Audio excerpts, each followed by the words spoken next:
I now give the floor to the distinguished representative of Armenia to introduce an address by the head of government. Madam President, I have the honor to present the pre-recorded statement by His Excellency Mr. Nikol Phashinyan, the Prime Minister of the Republic of Armenia. Thank you.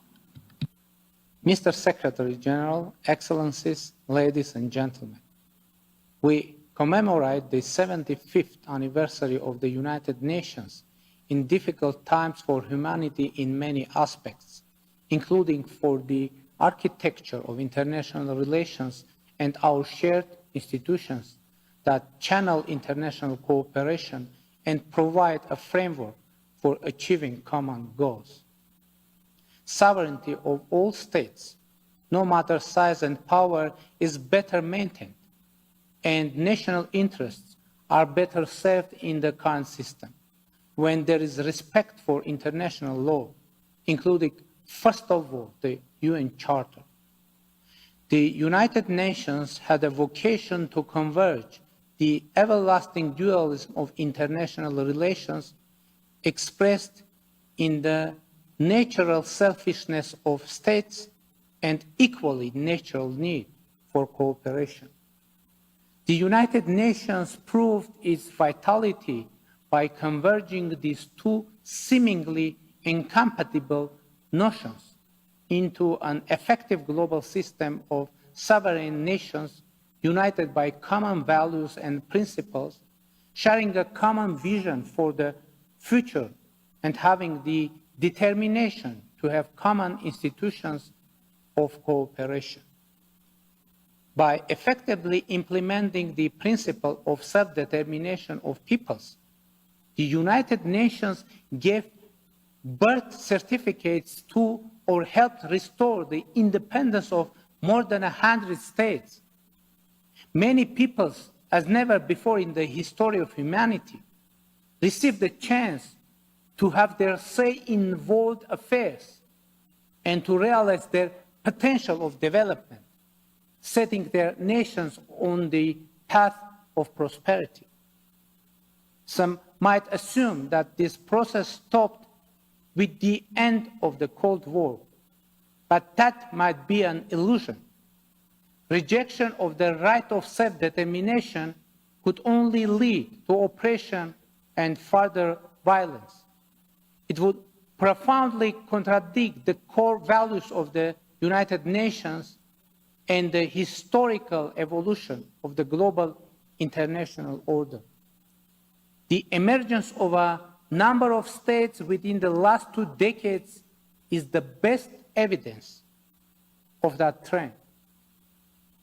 Another core value of the United Nations system is the prohibition of threat of force or use of force in international relations, which is a central pillar for the preservation of global peace and security and a major prerequisite for sustainable development. Ladies and gentlemen, global challenges sometimes cause oscillation between international solidarity and self-interests, hesitation and even disappointment in multilateral institutions, as illustrated by the drastic situation caused by the COVID-19 pandemic and its grave social-economic consequences. Effective multilateralism with a central role for the UN is instrumental in addressing global and regional challenges. Multilateralism is not mere arithmetic for counting the involvement of more than 2 parties. It is a principle, an ideology of mutual respect, trust, and a culture of consensus. Likewise, the UN is not just its 193 member states. It is more than a common platform for presenting national interests. It is also a framework to shape common interests, to listen and consider every voice from all over the world. The UN is also about the protection of human rights and the universality of their application. Security is not possible without respect for human rights. Ladies and gentlemen, today, just like 75 years ago, the core task of the UN is to provide peace and to promote solidarity and cooperation for sustainable development. In these challenging times, in many parts of the world, including in our region, reckless revisionists are trying to score from the perceived weakness of the international order, posing a real danger to international peace and security.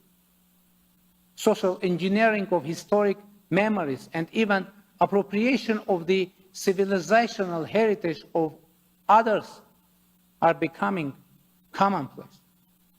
That is yet another signal that we need to recommit to effective multilateralism in order to provide a strong institutional backbone to the international community for becoming more resilient in the face of global challenges. As Jean-Jacques Rousseau once wrote, obedience to a law which we prescribe to ourselves is liberty.